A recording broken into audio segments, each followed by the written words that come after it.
नारायण नारायण। दूध कल्प में मट्ठा बनाने की विधि। धारोष्ण दूध कच्चा भी जमता है, पर एक उफान का दूध ही जमाना ठीक होगा।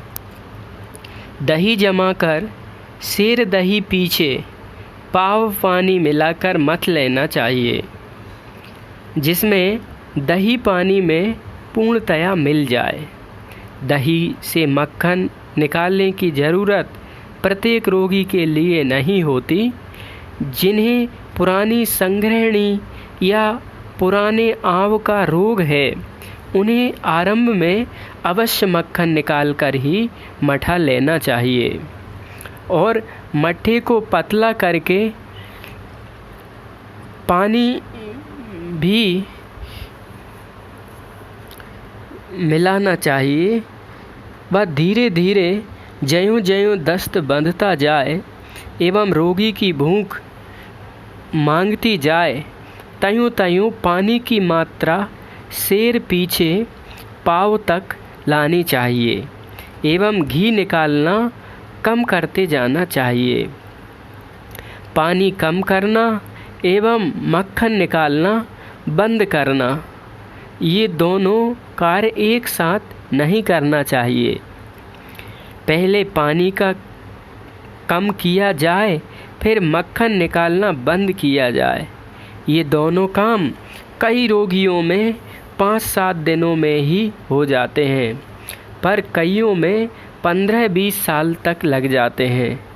चतुर मनुष्य को रोगी का बलाबल देखकर यह कार्य धैर्यपूर्वक करना चाहिए। जल्दबाजी करने से मट्ठे से भी दस्त लग सकते हैं और उसकी मात्रा और भी कम करनी पड़ सकती है। ऐसा करना पड़ ही जाए तो घबराना नहीं चाहिए। अंत में मट्ठे से नियमित रूप से लाभ होगा, ऐसा विश्वास रखना चाहिए। दूध 2 वक्त जमाना चाहिए। रात का जमाया सवेरे से दोपहर तक और सवेरे का जमाया दोपहर को तैयार हो जाए, जो शाम तक चले। अधिक जामन डालने, खट्टा जामन डालने। जिस बर्तन में दही जमाया जाए, उसके मुंह को पतले कपड़े से बांधने के बाद कंबल से लपेटकर किसी बंद जगह में रखने या अलमारी में बंद करने से दही जल्द जम जाता है और 3-4 घंटे में ही दही आसानी से जमा लिया जा सकता है। जाड़े के दिनों में ही विशेष विधियों की आवश्यकता पड़ती है। गर्मी के दिनों में तो दूध सहज में एवं जल्दी जम जाता है। दूध या मट्ठा किसी शीशे कलई किए हुए बर्तन या मिट्टी के बर्तन में रखना चाहिए। इन बर्तनों को थोड़ा सा राख से रोज़ अच्छी तरह साफ करते रहना चाहिए। मिट्टी के बर्तन को अच्छी तरह धोकर कड़ी धूप में 3-4 घंटे रखना अथवा आग पर थोड़ी देर रखकर अच्छी तरह गर्म कर लेने से वह साफ हो जाता है। फिर दूध की हिफाजत। दूध कच्चा ही पीना चाहिए। इसके लिए अच्छा हो कि गाय सवेरे, दोपहर और शाम को 3 बार दूही जाए, पर यह संभव न होने पर 2 बार के दूध से भी काम चल सकता है। शाम को जल्द दूध प्राप्त करने की कोशिश करनी चाहिए। जाड़े में सवेरे का दूहा दूध शाम तक आसानी से चलता है। गर्मी में भी दूध भरे बर्तन को ठंडे पानी में या मिट्टी में नांद या किसी बर्तन में, मिट्टी के बर्तन में रखने से बिगड़ने से बचाया जा सकता है। जिस बर्तन में दूध रखा जाए, उस मुंह को साफ पतले कपड़े से ढक दिया जाए कि हवा आती जाती रहे। इस पर भी दूध खराब होने का डर हो तो सवेरे 10-11 बजे तक कच्चा ही पिया जाए। फिर उबाला हुआ दूध सवेरे दूध आने पर 10 बजे के बाद एवं उपयोग में लाने वाले दूध में सिर पीछे आधा पाव पानी मिलाकर उसे 1-2 उफान देकर उतार लिया जाए और ठंडा करके किसी ठंडी जगह में रख दिया जाए। इसका उपयोग शाम को कच्चा दूध आने के पहले तक किया जा सकता है। पहले कहे अनुसार गर्म किया दूध प्रयोग में लाने पर आध पाव संतरे का रस या 1 कागजी नींबू का रस दिन में 2 बार जरूर लेना चाहिए। कई बार गर्म किया हुआ दूध भी शाम तक बिगड़ने लगता है। वह दूध वही होता है जो पूरी तरह उबाला नहीं जाता। बिगड़ने से बचाने के लिए दूध को उबालने में सावधानी रखनी चाहिए। दूध ठंडा करते समय दूध पर आई मलाई दूध में मिल जाती है। यदि रखने पर कुछ मलाई आ जाए तो उस मलाई का उपयोग रोगी के लिए न करना ही अच्छा है। मलाई निकाल देने से भूख अधिक लगने लगे तो आध पाव सेर अधिक दूध का प्रयोग किया जा सकता है। दूध कैसा हो? दुग्ध कल्प की सफलता बहुत कुछ दूध पर ही निर्भर करती है, अतः दूध के बारे में बहुत सजग रहना चाहिए। कल्प के लिए पहले घास पात खाकर रहने वाले पशु का दूध अन्न खली खूंदी खाने वाले पशु की अपेक्षा ज़्यादा लाभकर होता है। इसमें चिकनाई कम होने के कारण यह हल्का है एवं इसमें विटामिन्स, क्षार और औषधीय गुण अधिक रहते हैं। अतः जहाँ तक हो सके गाय घास भूसे पर ही जंगल में जाने वाली हो तो अच्छा रखना चाहिए। गेहूं का चोकर, दालों की भूसी और मिलती हो तो गाजर भी गाय को दी जा सकती है। सभी रोगों में गाय का दूध सर्वोत्तम है। क्षय के रोगी के लिए तो बकरी का दूध अधिक लाभकर है। टीबी के मरीज को भैंस का दूध बहुत भारी होने के कारण कल्प के काम का नहीं है।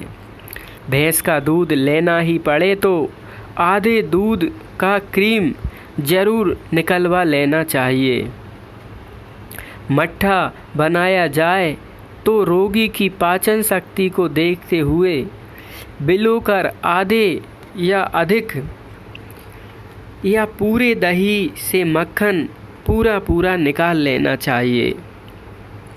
मक्खन निकाला हुआ दूध यदि जमाया जाए तो फिर दही से मक्खन निकालने की ज़रूरत नहीं रहेगी। ऐसा दूध भैंस का भी चल सकता है। कई लोग ठंडे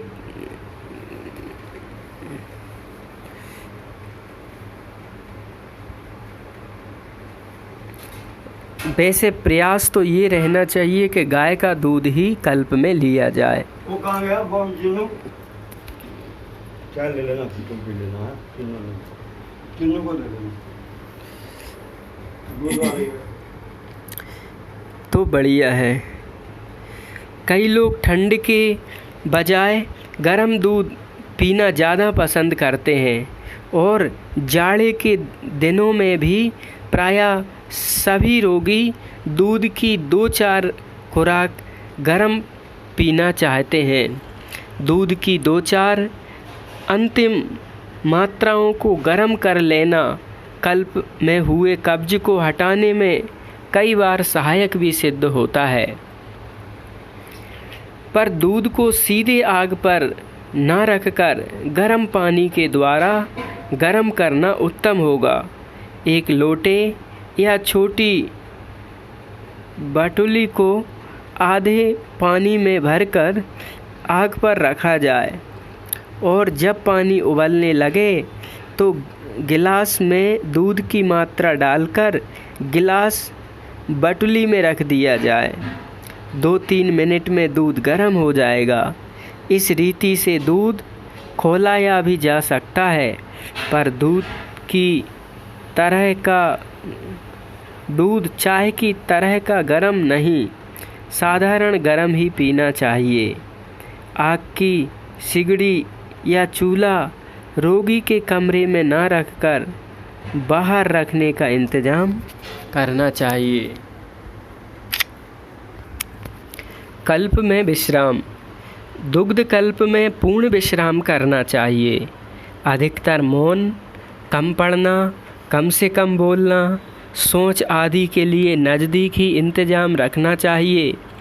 दुग्ध कल्प में वस्तुतः दूध पीते बच्चों की तरह रहना चाहिए। केवल दूध नवजात शिशु का ही भोजन है और उसी तरह रहकर दूध से अधिक लाभ की आशा की जा सकती है। इस तरह के पूरे आराम की आवश्यकता के पीछे एक बड़ा रहस्य है। शरीर में एक ही शक्ति है, उसे पढ़ने में लगाएं, चाहे चलने में या पचाने में। उससे एक समय में एक ही काम अच्छी तरह हो सकता है।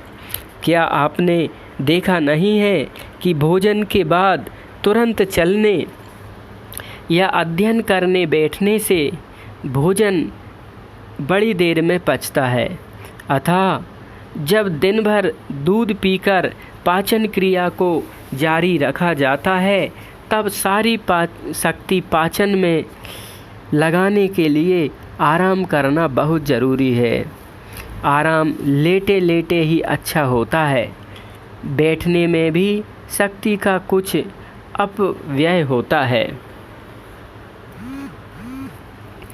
कल्प में यदि बोलना भी पड़े तो घंटों लगातार बात ना की जाए और पढ़ना भी पड़े तो घंटे 2 घंटे के अंतर पर 10-5 मिनट के लिए पढ़ना चाहिए। इस तरह आराम करना कठिन नहीं है। जिन्हें आदत पड़ जाती है वे दूध के 2 आहारों के बीच में बराबर सोते हैं और दूध पीने के ठीक समय पर उनकी नींद अपने आप खुल जाती है। दुग्ध कल्प समाप्त होने पर व्यायाम का आरंभ टहलने से करना चाहिए, फिर धीरे धीरे अधिक कठिन कसरतों की ओर बढ़ना चाहिए। इस समय श्रम साध्य कसरतें करना आवश्यक भी है। इनसे दुग्ध कल्प से भी लाभ स्थायी होता है, पर कसरत से विमुख रहना एवं रोगियों के लिए रोग की सब दशाओं में आवश्यक नहीं है। कल्प के 1-2 हफ्ते बीतने के बाद अच्छा होने पर रोगी टहलना प्रारंभ कर सकते हैं, पर टहलने की यह कसरत सवेरे दूध पीना शुरू करने से पहले समाप्त कर देनी चाहिए। कई रोग के रोगी और ख़ास तौर से पाचन संबंधी गड़बड़ी के रोगियों ने कल्प के समय टहलकर दुग्ध कल्प से लाभ बढ़ा लिया है। ऐसे रोगी धीरे धीरे प्रातः 4-5 मील तक टहलने लगते हैं और कई तो 7-8 मील टहल कर भी नहीं आगाते। ज्यों ज्यों शक्ति बढ़ती त्यों त्यों टहलना बढ़ाने में हानि नहीं है। गर्म पानी का नहाना। आराम का एक बड़ा साधन गर्म पानी का नहाना भी है। इसके लिए आदम कद टब, यह टब ताम चीन का बनाया आता है, सीमेंट का भी बनाया जाता है। ईंट की हौज से काम चल सकता है, होदी से भी काम चल सकता है। टब में पहले शरीर ताप से 2 डिग्री कम गर्म पानी में लेटना चाहिए और लेटने पर इसका ताप शरीर ताप के समान कर लेना चाहिए तापमान के। इस पानी में शुरू में आधा घंटे, फिर नित्य समय में 5-5 मिनट की वृद्धि करते हुए घंटे भर भी लेट सकते हैं। बीच बीच में गर्म पानी डालते रहना चाहिए जिसमें पानी का ताप कम ना हो। स्नान समाप्त करने में जब 5 मिनट का समय बाकी रहे तो इतना पानी डाल लेना चाहिए कि पानी का ताप 4-5 डिग्री और बढ़ जाए, अर्थात 97 डिग्री फ़ारेनहाइट से शुरू करना चाहिए। 5 मिनट के अंदर 99 डिग्री कर लेना चाहिए। पर यदि किसी को पानी की गर्मी इतनी बढ़ाने के कारण नहाने के बाद गर्मी या चक्कर प्रतीत हो तो वे सिर को ठंडे पानी से ढक लें, कपड़े से ढक लें एवं जब तक उनका गर्म स्नान चलता रहे उस समय सिर पर ठंडे पानी से भीगी तौलिया रखें एवं बीच बीच में उसे ठंडे पानी से भिगाते रहें। नहान से निकलकर बदन को पोंछकर कपड़े पहन लें और आराम करें। स्नान लेते समय भी दूध पिएं। बैठने की ज़रूरत नहीं है। दूध टब में लेटे लेटे भी पिया जा सकता है। गर्म नहान के अपने निजी लाभ हैं। इससे शरीर के रक्त संचालन में समता आती है, प्रत्येक अंग को उचित परिणाम में रक्त पहुंचता है और अंग स्वस्थ एवं पुष्ट होते हैं। स्वेद ग्रंथियां अपना काम तेजी से करती हैं, त्वचा साफ हो जाती है, थके स्नायुओं को आराम मिलता है, वे स्वस्थ और चैतन्य होते हैं। दूध की चिकित्सा की सफलता के श्रेय का एक बड़ा भाग गर्म पानी के स्नान को मिलना चाहिए। पूर्ण लाभ के लिए इसका इंतजाम करना जरूरी है। जो किसी तरह भी इस स्नान का इंतजाम ना कर सकें वे स्नान का अधिकतर लाभ धूप स्नान द्वारा प्राप्त कर सकते हैं। वे सुबह 8-9 बजे सुहावनी धूप में 15-20 मिनट खुले बदन लेटें और फिर ठंडे पानी से स्नान करें। जाड़े के दिनों में अच्छा होने पर घंटे भर तक धूप में रहा जा सकता है। जिस दिन धूप ना हो उस दिन गुनगुने गर्म पानी से स्नान कर लें। दुग्ध कल्प के बदले में दुग्ध कल्प के लिए 7-8 सप्ताह की ज़रूरत होती है, पर कुछ लोग ऐसे हो सकते हैं जो इस तरह काम से फुर्सत ना ले सकें, तो वे दिन में 3-4 बार में इतना दूध पिए। पर पूरी मात्रा पीना कठिन हो तो आवश्यक मात्रा का 3/4 या 2/3 पिया जाए।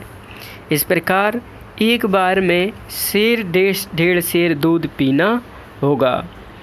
सेर 1.5 सेर दूध पीने में 10-15 मिनट लगाने चाहिए और इसे गर्म करके पीना चाहिए। एक साथ इतना ठंडा दूध पीना ठीक नहीं।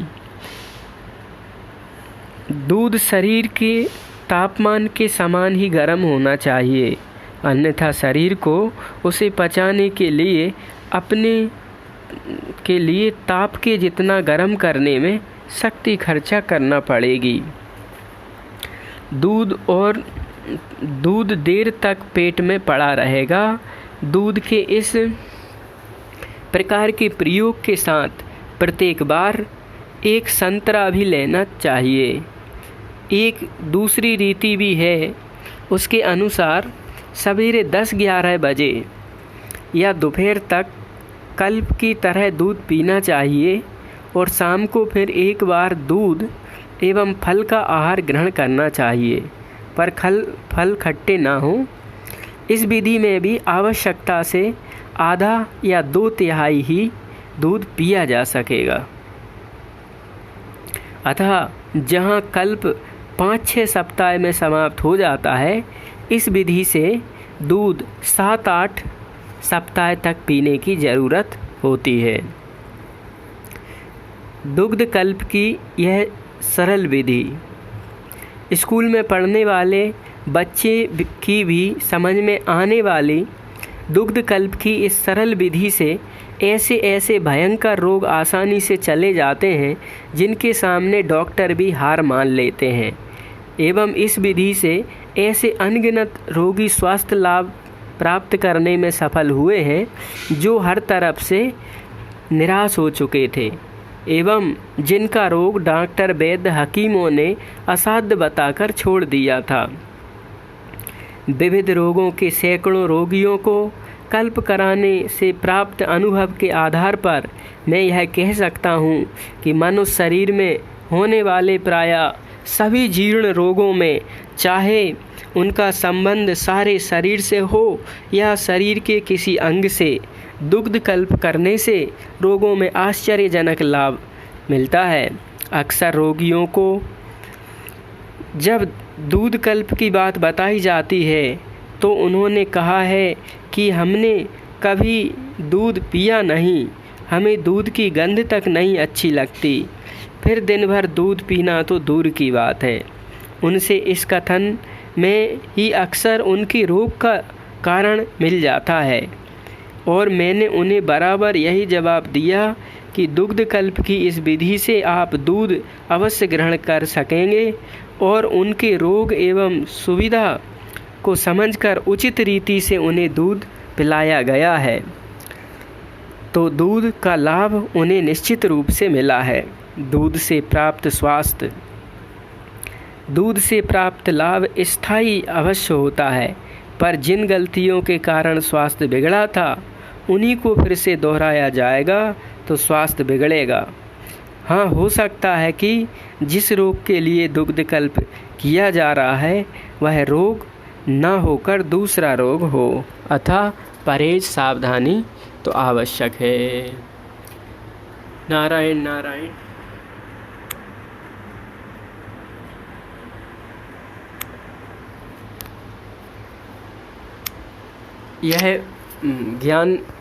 यह दुग्ध कल्प प्राकृतिक चिकित्सक श्री विट्ठल दास मोदी जी द्वारा बताया गया था। गौ माता की जो ग्रंथ है गो अंक कल्याण का, उससे संकलित है। नारायण नारायण। सलाह लेकर कर सकते हैं।